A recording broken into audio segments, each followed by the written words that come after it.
TCP or IP network configuration. In this video, we are going to see about TCP or IP network configuration. A local area connection is created automatically if a computer has a network adapter and is connected to a network. If a computer has multiple network adapters and is connected to a network, you will have one local area connection for each adapter. If no network connection is available, you should connect the computer to the network or create a different type of connection. Computers use IP addresses to communicate over TCP or IP. Windows Server 2008 provides the following ways to configure IP addressing. Manually, IP addresses that are assigned manually are called static IP addresses. Static IP addresses are fixed and don't change unless you change them. You will usually assign static IP addresses to Windows servers, and when you do this, you will need to configure additional information to help the server navigate the network. Dynamically, a DHCP server, that is, if one is installed on the network, assigns dynamic IP addresses at startup, and the addresses might change over time. Dynamic IP addressing is the default configuration. Alternatively, IPv4 only when a computer is configured to use DHCP-v4 and no DHCP-v4 server is available. Windows Server 2008 assigns an alternative private IP address automatically. By default, the alternate IPv4 address is in the range from 169.254.0.1 to 169.254.255.254 with a subnet mask of 255.255.0.0. You can also specify a user-configured alternate IPv4 address, which is particularly useful for laptop users. Managing Ethernet connections. In this video, we are going to see about managing Ethernet connections.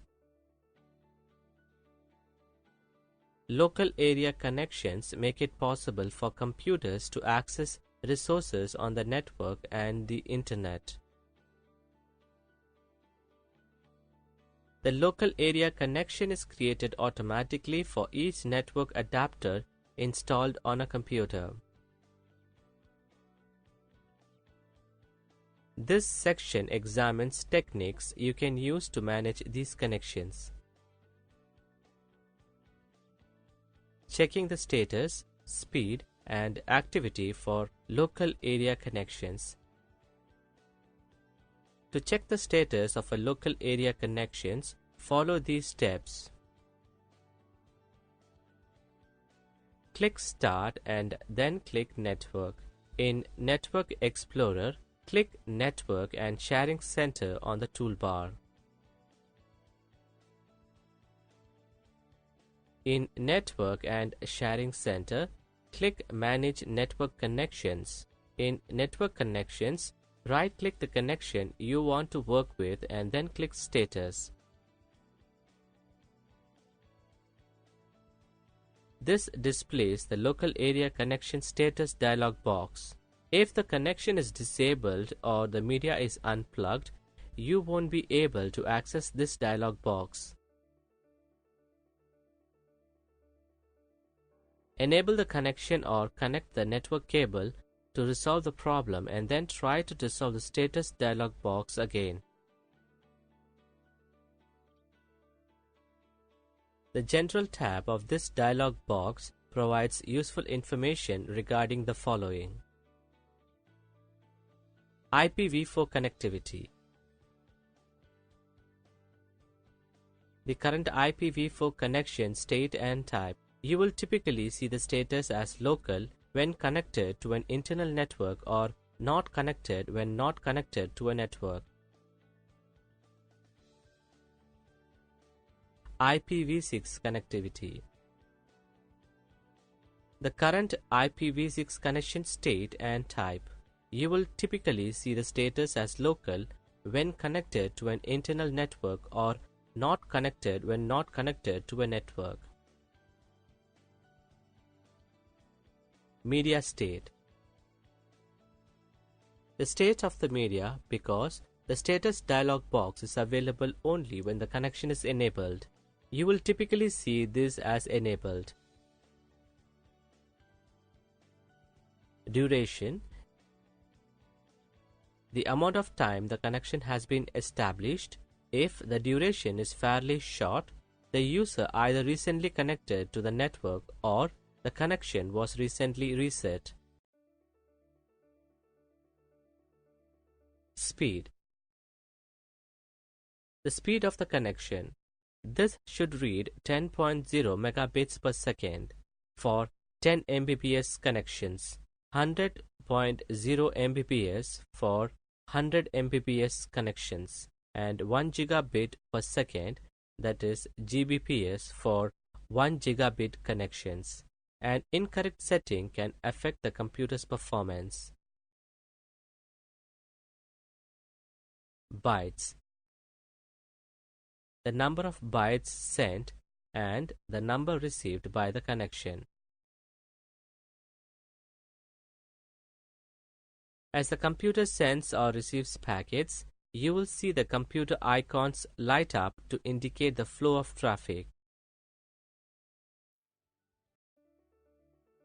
Configuring wireless security. In this video, we are going to see about configuring wireless security. Security. None. Do not encrypt the Wi-Fi connection.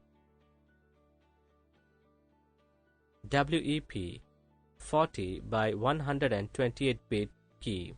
Wired equivalent privacy, that is WEP, from the IEEE 802.11 standard. Uses a single pre-shared key, that is PSK. WEP 128-bit passphrase and MD5 hash of the passphrase will be used to derive a WEP key. LEAP, Lightweight Extensible Authentication Protocol, from Cisco Systems.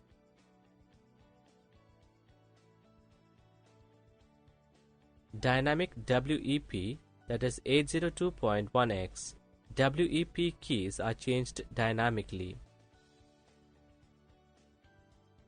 WPA and WPA2 personal Wi-Fi protected access, that is WPA, from the draft IEEE 802.11i standard.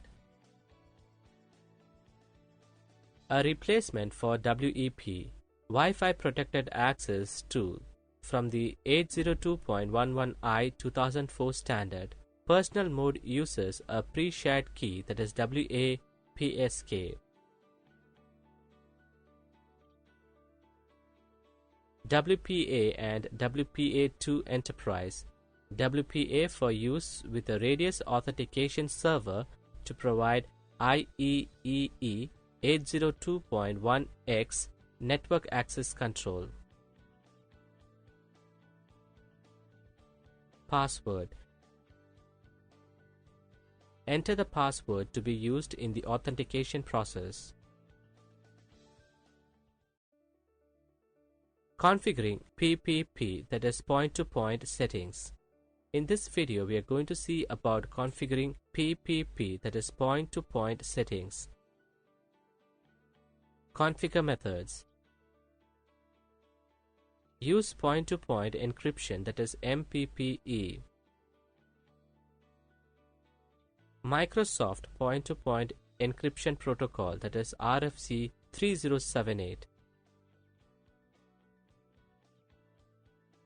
Allow BSD data compression. PPP BSD compression protocol, that is RFC 1977. Allow deflate data compression.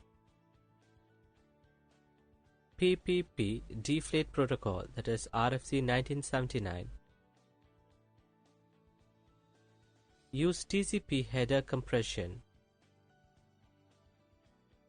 Compressing TCP or IP headers for low-speed serial links, that is RFC 1144.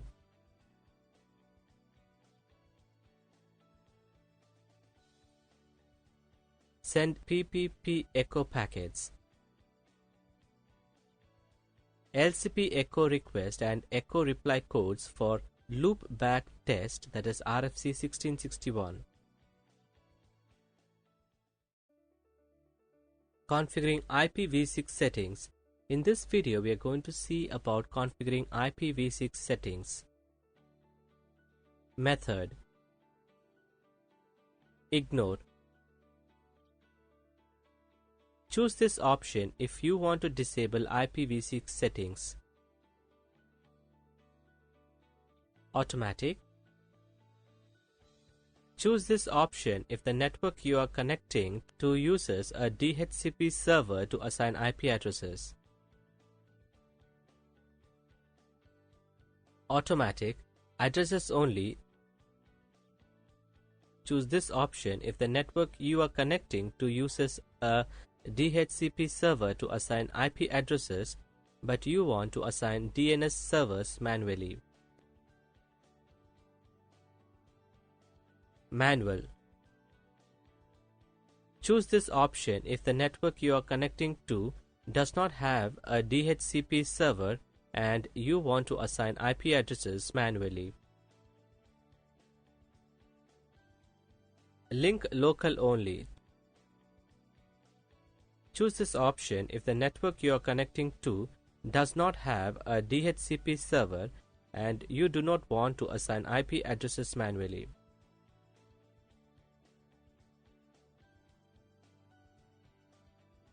Shared to other computers. Choose this option if the interface you are configuring is for sharing an Internet or WAN connection. Addresses. DNS servers. Enter a comma-separated list of DNS servers. Search domains. Enter a comma-separated list of domain controllers. Configuring routes. In this video, we are going to see about configuring routes.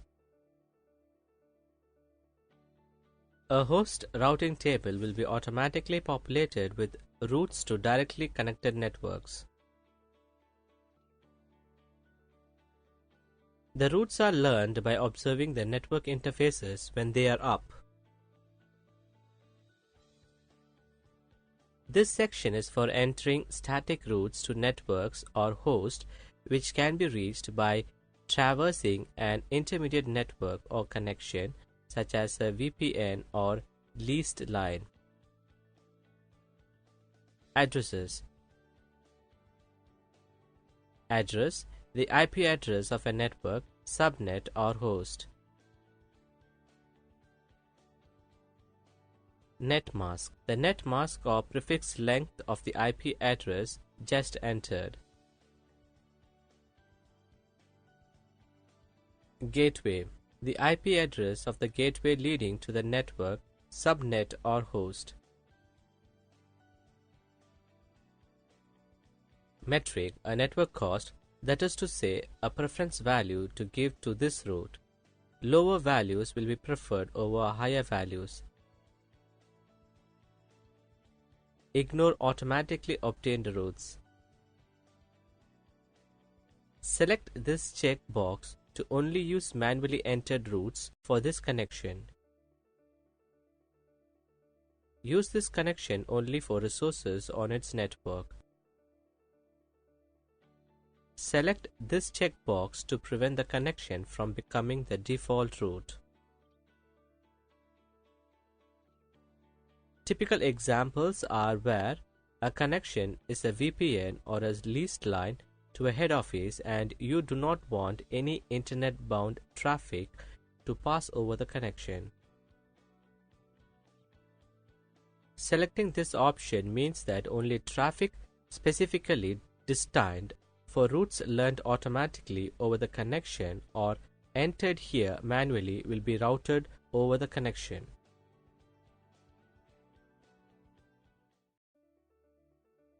Network configuration files.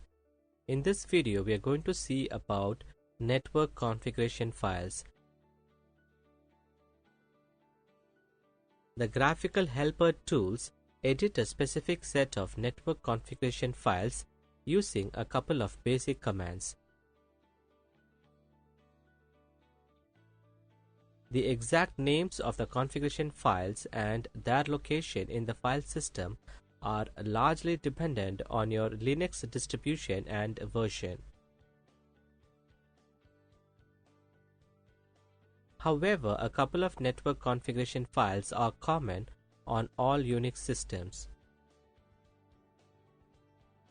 /etc/host.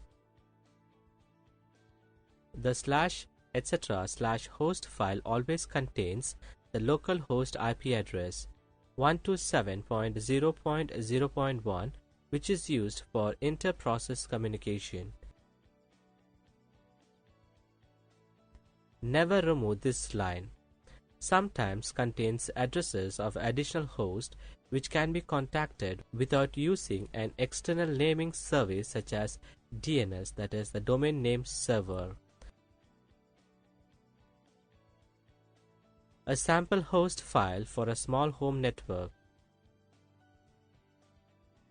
Read more in man host. /etc/resolve.conf. The /etc/resolve.configure file configures access to a DNS server. See section 10.3.7. This file contains your domain name and the name server, that is S, to contact. Read more in the resolve.configure man page.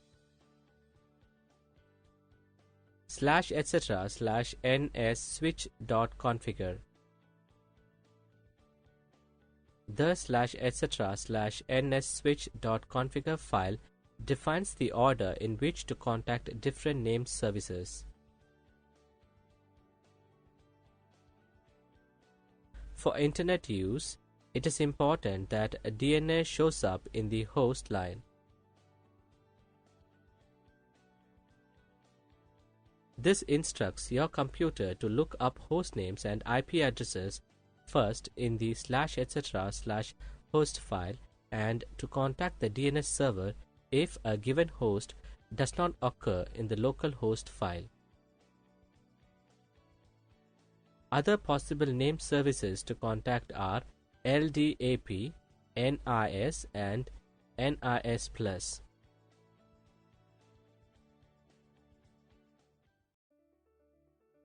Linux printing. In this video, we are going to see about Linux printing. The Linux printing system, the IP system, is a port of the source code written by the regents of the University of California for the Berkeley software distribution version of the Unix operating system. Printing a file using LPR. By far, the most simplistic way to print in the Linux operating system is to send the file to be printed directly to the printing device. One way to do this is to use the cat command. As the root user, one could do something like, in this case, /develop/lp is a symbolic link to the actual printing device. be it a dot matrix, laser printer, typesetter, or plotter. See LN1 for more information on symbolic links. For the purpose of security, only the root user and users in the same group as the print daemon are able to write directly to the printer.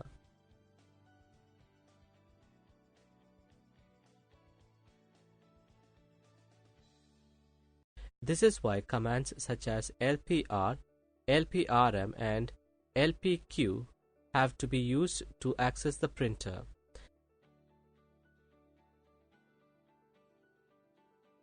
Because of this, users have to use lpr to print a file. The lpr command takes care of all the initial work needed to print the file, and then it hands control over to another program, lpd.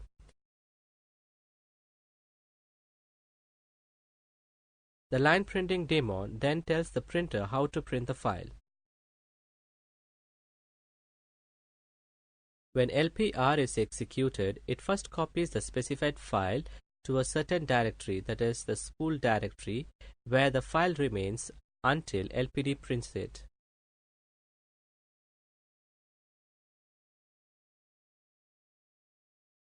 Once lpd is told that there is a file to print, it will spawn a copy of itself, that is what we programmers call forking. The syntax of lpr1 is a very familiar one. Viewing the print queue with lpq. To view the contents of the print queue, use the lpq command issued without arguments. It returns the contents of the default printer's queue. The returned output of lpq can be useful for many purposes. Cancelling a print job using lprm.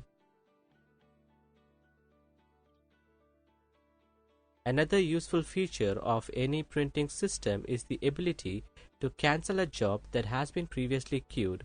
To do this, use lprm. The command cancels all of the print jobs that are owned by the user who issued the command. Any commands marked with option can either be a printer name, that is lpprint, etc., or the keyword all, which means all printers. Disable option prevents any new printer job from being entered. Down option disables all printing on the printer. Enable option allow new jobs to enter the print queue. Quit or exit, leave LPC. Restart option restarts LPD for that printer. Status option print status of printer. Up option enable everything and start a new LPD. Setting the system's date and time. In this video, we are going to see about setting the system's date and time. Use the date command to display the current date and time, or set the system date or time over SSH session. You can also run the date command from X terminal as root user. Linux display current date and time. Just type the date command. Sample outputs. Linux display the hardware clock, that is RTC. Type the following HW clock command to read the hardware clock and display the time on screen, or show it in coordinated universal time, that is UTC. Sample outputs. Linux set date command example. Use the following syntax to set new date and time. For example, set new date to 2nd October 2006, 18:0000. type the following command as root user. You can also simplify format using following syntax. Linux set time examples. To set time, use the following syntax, where 10 hour, that is HH, 13 minute, that is MM, 13 seconds, that is SS. Use %p locales equivalent of either AM or PM, enter. How do I change the current date using the time date control command? To change the current date, type the following command as root user. For example, set the current date to 2015-12-01, that is 1st December 2015. Sample outputs. To change both the date and time, use the following syntax, where HH and hour, MM a minute, SS a second, all typed in 2-digit form, YYYY a 4-digit year, MM a 2-digit month, DD a 2-digit day of the month. For example, set the date 23rd November 2015 and time to 8 hours 10 minutes 40 seconds AM, enter. How do I set the current time only? The syntax is sample outputs. How do I synchronizing the system clock with the remote server using NTP? Simply type the following command. Verify it. Sample outputs. Starting a service. In this video, we are going to see about starting a service. Starting a service. To start a service unit that corresponds to a system service, type the following at a shell prompt as root. Replace name with the name of the service unit you want to start. For example, GDM. This command starts the selected service unit in the current session. Stopping a service. To stop a service unit that corresponds to a system service, type the following at a shell prompt as root. Replace name with the name of the service unit you want to stop. For example, Bluetooth. This command stops the selected service unit in the current session. Restarting a service. To restart a service unit that corresponds to a system service, type the following at a shell prompt as root. Replace name with the name of the service unit you want to restart, that is, for example, HTTPD. This command stops the selected service unit in the current session and immediately starts it again. Importantly, if the selected service unit is not running, this command starts it too. To tell systemd to restart a service unit only if the corresponding service is already running, run the following command as root.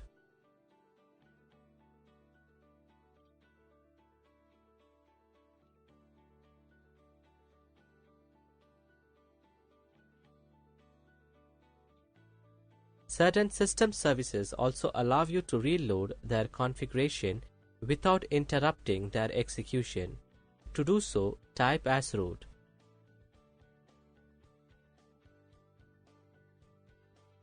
For convenience, the system control command also supports the reload or restart and reload or try restart commands that restart such services instead. Specifying service units. In this video, we are going to see about specifying service units. For clarity, all command examples in the rest of this section use full unit names with the service file extension, for example. However, the file extension can be omitted, in which case the system control utility assumes the argument is a service unit. The following command is equivalent to the one above. Additionally, Some units have aliases which can be used instead of the actual unit names. To find all aliases that can be used for a particular unit, use substitute unit with the unit name. For example, this command shows that nfs.service or nfs is an alias for nfs server. Listing services. In this video, we are going to see about listing services. To list all currently loaded service units, type the following at a shell prompt.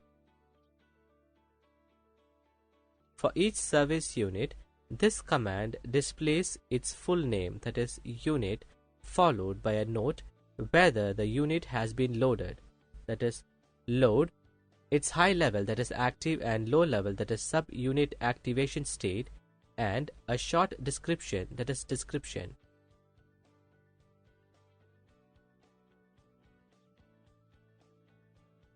By default, the system control list units command displays only active units.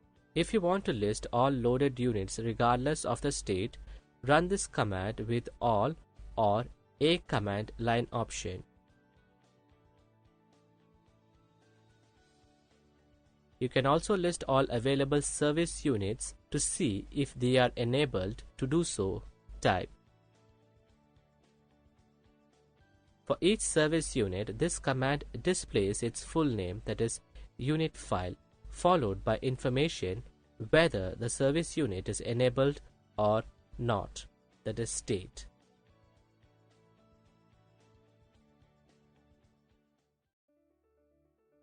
Displaying service status. In this video, we are going to see about displaying service status. To display detailed information about a service unit that corresponds to a system service, type the following at a shell prompt. Replace name with the name of the service unit you want to inspect, that is, for example, GDM. This command displays the name of the selected service unit followed by its short description. One or more fields described in Table 18.2 available service unit information. To only verify that a particular service unit is running, run the following command. Similarly, to determine whether a particular service unit is enabled, type. Note that both system control is active and system control is enabled. Return an exit status of 0 if the specified service unit is running or enabled.